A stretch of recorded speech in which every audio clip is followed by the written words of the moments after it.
नमस्कार। सबसे पहले तो आप सबको धन्यवाद, आपने काफ़ी इंतज़ार किया, उसके लिए मैं आपकी आभारी हूँ।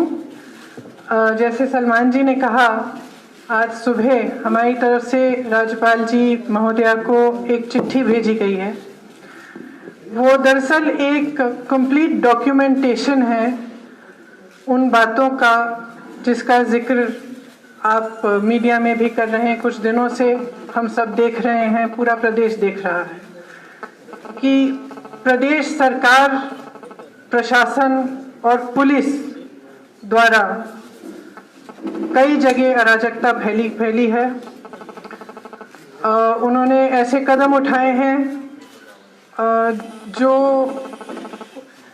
जिनका कोई न्याय या लीगल आधार नहीं है।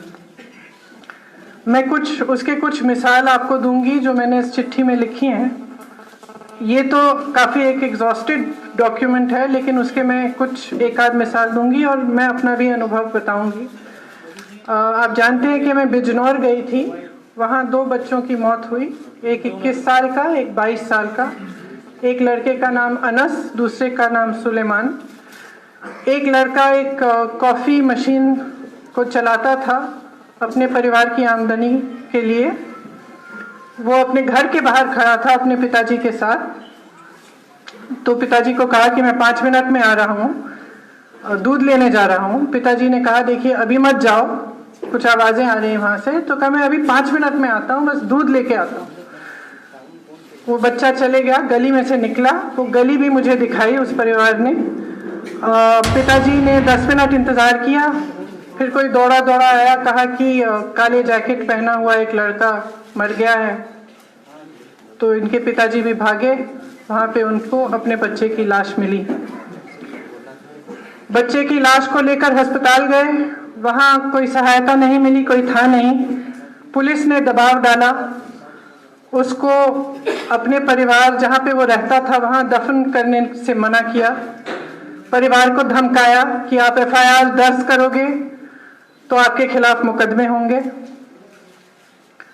अंत में उसको गांव से, जहां से मोहल्ले से 20 किलोमीटर दूर दफनाया गया। पिताजी ने रोते रोते मुझे कहा कि मैं रोज अपने बच्चे के कब्र को भी देखने नहीं जा पाऊंगा। 21 साल का सुलेमान यूपीएससी के लिए पढ़ाई कर रहा था। पढ़ाई के दौरान बच्चों के ट्यूशन भी लेता था। बुखार था, शायद नोएडा में रहता था, बुखार था, घर आया था कुछ दिनों के लिए। शाम को नमाज पढ़ने के लिए मस्जिद गया, मस्जिद के बाहर खड़ा था। परिवार का कहना है और जो वहाँ पे खड़े हुए लोग हैं उनका कहना है कि पुलिस ने उसको वहाँ से उठाया, कहीं पे ले गए। बाद में कुछ आधे घंटा बाद पता चला कि 5-6 किलोमीटर दूर एक लड़के की लाश मिली है। उसको यहाँ छाती में एक गोली लगी थी, गोली आर पार हुई, ऊपर कोई कपड़े नहीं पहना था। इस स्थिति में उसके परिवार को ये लड़का मिला। फिर से पुलिस ने दबाव डाला कि आप एफआईआर दर्ज नहीं करेंगे। शाम के समय, उनके पिताजी बहुत बूढ़े हैं, परिवार में ज़्यादातर महिलाएं हैं। शाम के समय पुलिस आई, उन्होंने परिवार को धमकाया कि किसी भी तरह की कार्रवाई करने की कोशिश करोगे तो ध्यान रखना। ये 2 बिजनौर के इंसिडेंट जिनका मुझे अपना अनुभव है। यहाँ लखनऊ में मैं दारापुरी जी के परिवार से मिलने जा रही थी। 77 साल के रिटायर्ड आईपीएस ऑफिसर जिनको अपने घर से गिरफ्तार किया गया। एक अंबेडकरवादी, बेहद शालीन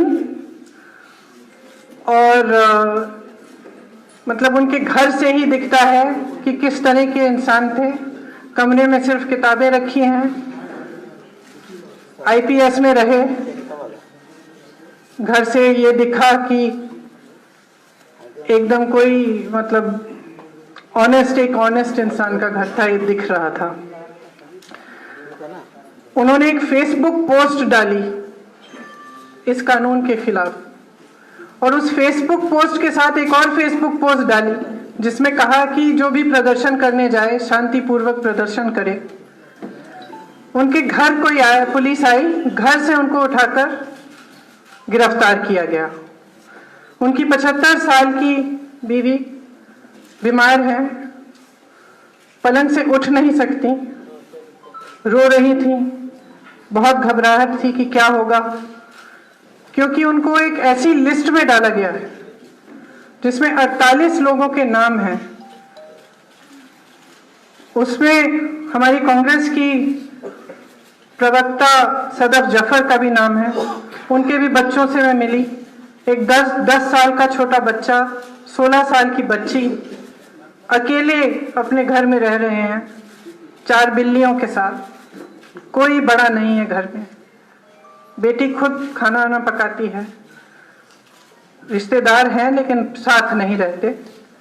अपनी माँ का बेसब्री से इंतजार कर रहे हैं, कोई खबर नहीं है, माँ से अभी तक मिले नहीं है। माँ क्या कर रही थी, कौन सा बड़ा जुल्म था उनका? सड़क पर खड़ी हुई थी, वीडियो ले रही थी। प्रदर्शन चल रहा था, उस प्रदर्शन का वीडियो ले रही थी। उनका अरेस्ट भी उस वीडियो पे है। दारापुरी जी की मैं बात कर रही थी। 48 लोगों के साथ उनका नाम एक लिस्ट में है। उन लोगों पर, माफ करिए मैं ढूंढती हूँ क्योंकि लंबी चौड़ी लिस्ट है। उन लोगों पर इस तरह से मिल नहीं रहा, इस तरह के केस लगाए गए हैं, सीरियस, एकदम सीरियस तरह से के केस, जबकि एक जना घर पे था, एक जने एक वीडियो ले रही थी। तीसरे दीपक कबीर सदफ जफर जी के बारे में पूछने गए, थाने में वहीं पे अरेस्ट कर दिया गया। उनका भी नाम इस 48 लोगों की लिस्ट में डाला गया जिन पर बहुत भयानक केस लादे गए हैं।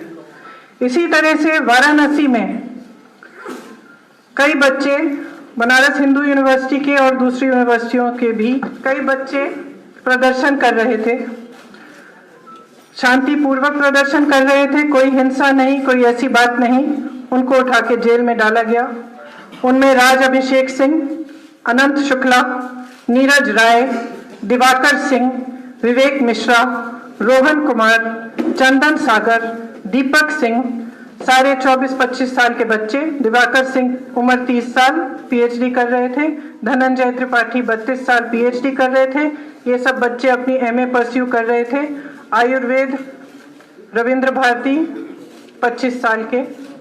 इनके साथ सोशल एक्टिविस्ट एकता और रवि शेखर, जिनका 15 महीने का बच्चा घर पर अभी भी इंतजार कर रहा है। ये तो वो केस हैं जिनके बारे में हम सब जानते हैं, जिनका रिकॉर्ड है, जिनके बारे में मीडिया में लिखा गया है। मीडिया की रिपोर्ट्स और ऑफिशियल रिपोर्ट्स के मुताबिक 5,500 लोग गिरफ्तार हुए हैं, 1100 डिटेन हुए हैं और 1100 लोग गिरफ्तार हुए हैं। ये ऑफिशियल रिपोर्ट्स हैं। अनऑफिशियली ये नंबर, डिटेंशंस और जेल का नंबर इससे ज़्यादा है। कई ऐसे लोग इस तरह से जेल किए गए हैं, जैसे आपने कहा गुमनाम तरह से, अननेम्ड व्यक्ति हैं, उनको पीटा जा रहा है, मारा जा रहा है। इस चिट्ठी में ऐसी तमाम मिसाल हैं जहां पुलिस और प्रशासन खुद गलत काम कर रहे हैं। पुलिस ने तोड़फोड़ की है, उसका वीडियो है। पुलिस ने कहीं एक माइनर को घेर के उसको पीटा है, शायद कानपुर में, उसका वीडियो है। तमाम इसमें ऐसे मिसाल हैं जहाँ जिससे ये दिख रहा है कि मुख्यमंत्री जी ने जो बयान दिया कि वो बदला लेंगे, उस बयान पे प्रशासन और पुलिस कायम है। अब मेरे ख्याल से इतिहास में पहली बार ऐसा हुआ होगा कि एक मुख्यमंत्री ने ऐसा बयान दिया है कि जनता के खिलाफ बदला लिया जाएगा। जो प्रॉपर्टीज कॉन्फिस्केट की गई हैं, जिसका नोटिस मिला है, उनमें दारापुरी जी भी हैं, वही 77 साल के आईपीएस रिटायर्ड ऑफिसर। प्रोबेबली उनके जीवन की पूरी वो कमाई है जिससे उन्होंने वो घर लिया, उस पर भी नोटिस आया है क्योंकि उन्होंने एक फेसबुक पोस्ट डाला।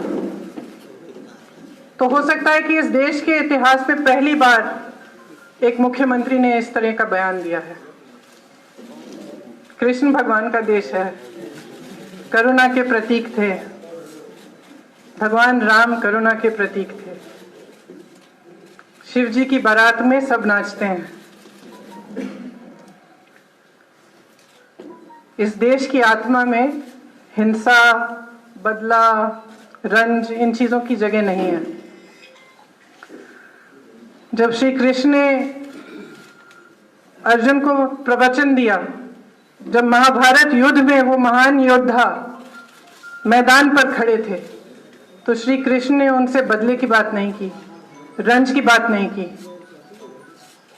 उन्होंने उनमें करुणा और सत्य की भावना उभारी। उत्तर प्रदेश के मुख्यमंत्री जी ने योगी के वस्त्र धारण किए हैं, भगवा धारण किया है। ये भगवा आपका नहीं है, ये भगवा हिंदुस्तान की धार्मिक आध्यात्मिक परंपरा का है, हिंदू धर्म का चिन्ह है। उस धर्म को धारण करिए। उस धर्म में रंज, हिंसा और बदले की भावना की कोई जगह नहीं है। ये कहना चाहती हूं मैं।